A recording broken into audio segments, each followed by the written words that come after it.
哪里，傅道友的修为才是让韩某钦佩的呢。韩立笑了笑，起身拱手。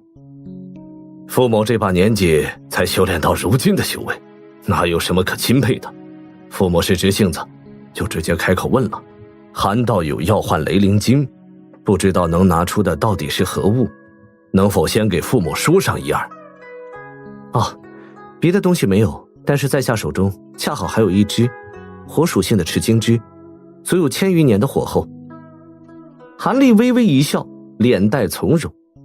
这赤晶枝当然不是他在天南第一交易会上用7级妖丹换回来的3000年火候的那一株，而是回去借其种子精心另行催生出来的千年灵药。赤晶枝若真有1000年火候，那足以换取在下的雷灵晶了。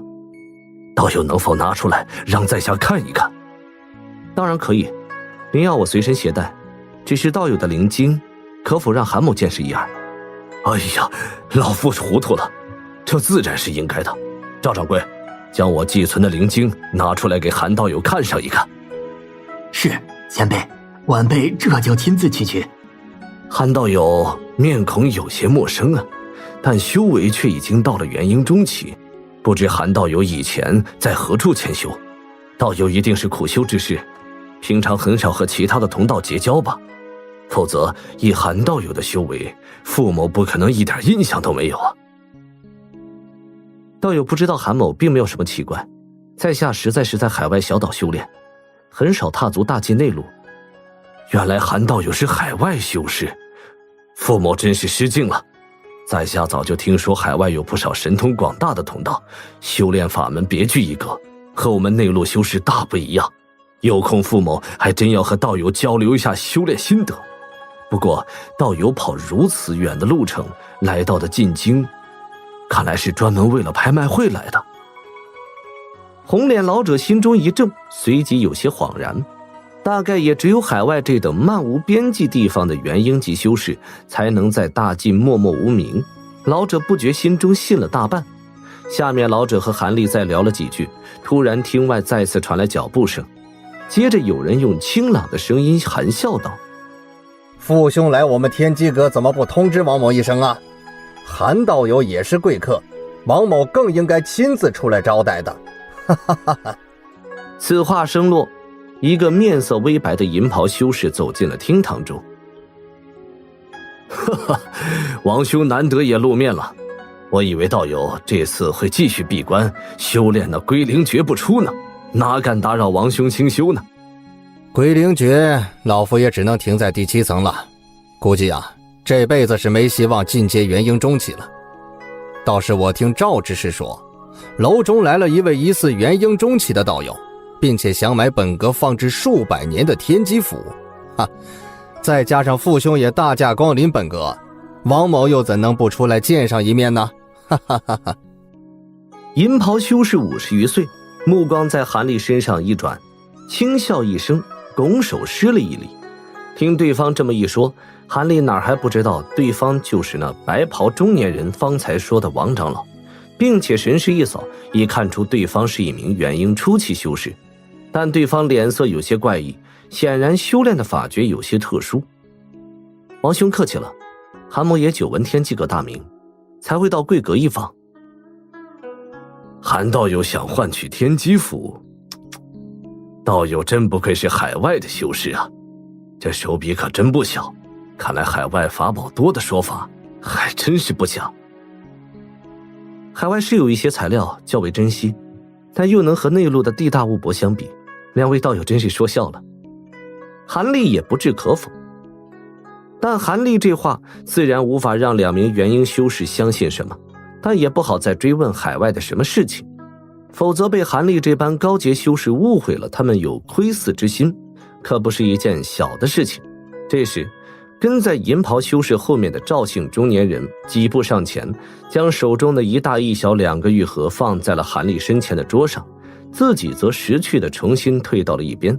他很清楚，现在阁中的王长老出面，这自然是无需他多说什么。既然道友对本阁的天机符感兴趣，老夫就将此物和傅道友的雷灵石一起拿了过来，让道友可以先看上一看。王兄，你的天机符还是过会儿再给韩兄看，先让父母和韩道友完成交易再说呀。哈哈哈哈，没想到父兄还是这般性急呀。那好吧，父兄就先来吧。在下也对韩道友能拿出何种宝物来交换道友的雷灵晶，嘿嘿嘿，也是大感兴趣呀。听到二人说出这般言语，韩立沈然一笑，随后往储物袋一拍，接着手掌一翻，一个巴掌大的碧绿木盒就出现在了手中。木盒上面还贴着2张金银色的符箓。复姓老者见此木盒如此郑重，眼前不禁一亮。只见韩立将木盒往桌子上一放，随即一推，盒子就无声无息地滑到了老者身前。复姓老者精神一振，把那木盒按住，接着袍袖一拂，那只较小的玉盒同样被其稳稳当当地送到了韩立的面前。韩立面露满意之色，反手将玉盒捞在手中，然后一低头将盒盖打开，一团银白色的光芒在盒中绽放开来。韩立瞳孔中当即蓝芒一闪，顿时看清楚了银光中之物，一个拳头大小的银白色石头。韩立端详了此物半晌，蓦然伸出一只手指，指尖处灵光闪动，一缕伸缩不定的青芒若隐若现，手腕一抖，青芒一闪之下，直刺向了盒中银石。结果青芒方一接触盒中之物，一声霹雳油然响起，随即数道纤细的银弧从石头中蹦出，竟一下挡住了青芒。果然是雷灵晶，只是这灵晶品质似乎只是一般，有点可惜，但在下倒也凑合能用。极品雷灵晶哪是那般好弄？这块灵晶已是老夫千辛万苦才从一头罕见雷属性的妖兽腹中侥幸发现。复姓老者同样鉴别完了韩立木盒中的赤晶枝，脸上却全是满意的欣喜之色，似乎对韩立的赤晶枝极为满意。可是在下的这株赤晶枝却一丝杂乱灵气都没有，绝对是极品级的灵药。韩立不动声色，他虽然不会放过这块雷灵晶，但自然不会这般吃大亏，直接同意交易。这倒也是，单论价值而言，老夫这块雷灵晶的价值确实比韩兄的极品赤晶枝稍逊一筹。这样吧，老夫再出3万块灵石当做弥补，如何？道友不用心急，先看在下这里的一份清单，看能否提供其中的其他材料，或者知道其他材料的信息。若是在下有所获的话，这灵石韩某不要也罢。韩兄还需要其他的材料？韩立笑了笑，从容地将手中的玉盒放回桌上，却抬手取出了那枚记载所需材料的玉简，扔给了老者。复姓老者面露意外，但没有多想，就接过玉简，飞快地看了一遍。这时一旁的王长老望着复姓老者手中的赤晶枝，目光闪动了几下，沉吟了起来。而片刻后，复姓老者看完了玉简，脸露古怪之色，望了韩立一眼，目中竟露出一丝迟疑。父某恐怕要让道友失望了，这些材料太过稀有，老夫手中可一样都没有。不过老夫或许能指点道友一个得到这些材料的简单去处。指点途径？道友莫不是说数日后的大拍卖会吧？大拍卖会那里的确能买到一般的材料，但像道友所需要的这种等级的东西，能出现的概率少之又少。毕竟拥有这等稀有材料的同道，也是和你我一样，大都想以物换物。哦，听道友的口气，莫非是另有什么私下交易会不成？韩立脸色一惊，随之心中大喜，不禁追问。复姓老者脸上露出了一丝诡异，突然嘴唇微张，却丝毫声音没有发出，而韩立耳中却突然响起了老者的话语声。韩兄真是聪明之人，不过也不算是什么私下交易会。10年一次的进京拍卖会，从许多年前就自然而然分成了一明一暗。明的自然是正道支持的坊市举行的交易会，一般修士都知道。暗的则是魔道邪宗主持的地下交易会。这地下交易会中，一般物品自然还是用灵石拍卖，但像道友所需要这种等级的材料，那大都是以物换物。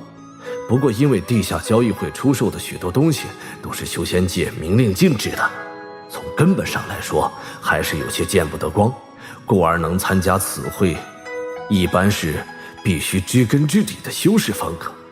道友是海外散修，恐怕有些不方便，但道友若是同意眼前这笔交易，老夫倒愿意做个道友的推荐人，想必道友一定能在地下交易会大有收获。哦，原来如此。大问父兄，这2场交易会是否同时举行？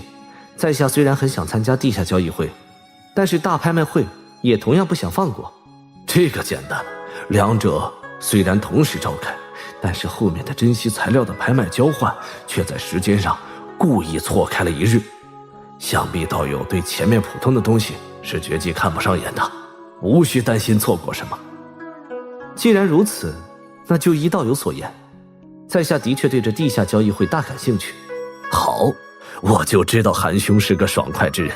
大拍卖会的最后1日，道友再来这天机阁等我就是。复姓老者转眼间就节省了数万灵石，同样是大喜。这次话语却没有传音，这让一旁静看2人传音交易的银袍修士听了心中一动，但面上却笑眯眯的，没有露出什么丝毫的异样。直到韩立和老者都分别收好了雷灵晶和赤晶之后，他才笑着开口：哈哈哈，恭喜2位道友各有所获。韩兄下面还打算看本阁的天机府吗？不过本阁这件宝物要换取的东西，1株千年赤晶质是远远不够的呀。他虽然说的客气异常，但这几句话中就隐隐点出天机府的大概价值。没关系，只要此物真能让韩某满意，在下倒不会吝啬。既然韩兄都如此说了，在下也相信，以韩兄的身家，拿下这件宝物应该不成问题的。道友随我到本阁特制的芥子空间，见识一下还原后的天机阁吧。芥子空间？韩立心中一震，脸上的惊色不禁显露而出。哦，怎么，道友没听说过须弥空间？哦，对了，我差点忘了，这种可以将空间裂缝炼制成私人空间的秘术，可是近千年才在大晋研究出来的。哈哈，道友出身海外，不知道并不稀奇。王长老一拍自己的后脑勺，有些恍然了起来。